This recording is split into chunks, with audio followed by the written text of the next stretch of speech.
కొత్త మంత్రులకు శాఖల కేటాయింపుపై సీఎం రేవంత్ రెడ్డి కసరత్తు కొనసాగుతోంది. ఎవరికి ఏ శాఖ కేటాయించాలన్న దానిపై ఢిల్లీలో హైకమాండ్తో ఆయన చర్చిస్తున్నారు. అయితే కొందరు మంత్రుల శాఖల మార్పులు చేర్పులు ఉంటాయని సమాచారం. హైకమాండ్ పిలుపుతో అర్జెంటుగా ఢిల్లీ వెళ్లారు మంత్రి ఉత్తమ్ కుమార్ రెడ్డి.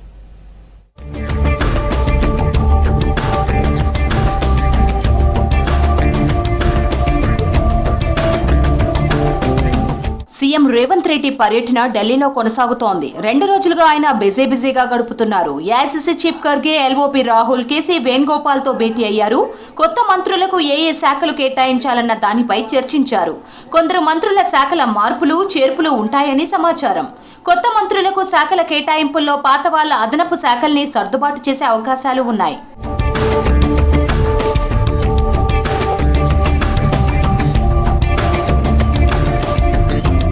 హైకమాండ్ పిలుపుతో ఢిల్లీ వెళ్లారు మంత్రి ఉత్తమ్ కుమార్ రెడ్డి. డిప్యూటీ సీఎం బట్టి విక్రమార్కకు ఢిల్లీ నుంచి ఫోన్ వచ్చింది. దీంతో ఆయన కూడా హస్తినాకు వెళ్తున్నారు.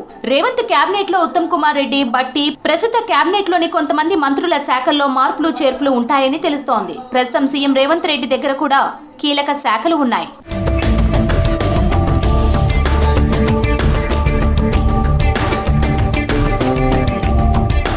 సామాజిక న్యాయాన్ని పాటిస్తూ అధిష్టానం ఎస్సీ బీసీలకు కేబినెట్ లో చోటు కల్పించిందన్నారు రాష్ట్ర మంత్రి వివేక్ వెంకటస్వామి.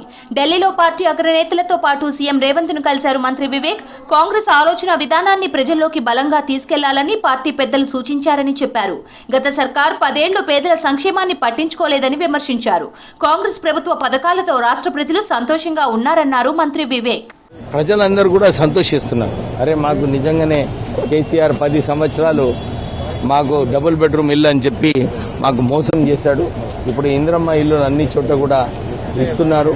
ఒక్కొక్క నియోజకవర్గానికి 3500 ఇల్లులు. అంటే నేను కూడా అన్ని చోట్ల వెళ్ళినప్పుడు ప్రజలలో వారి ముఖంలో రాష్ట్రంలో ఎస్సీ వర్గీకరణ, బీసీ కులగణనపై 2 బహిరంగ సభలు నిర్వహించాలని కాంగ్రెస్ నిర్ణయించింది. ఈ సభల తేదీలను ఖరారు చేయాలని, వీటికి రావాలని ఖర్గే, రాహుల్ ను కోరారు సీఎం రేవంత్ రెడ్డి. మరోవైపు 11 ఏళ్ల మోదీ పాలన వైఫల్యాలను ప్రజల్లోకి తీసుకెళ్లాలని రేవంత్ రెడ్డికి సూచించారు ఖర్గే, రాహుల్.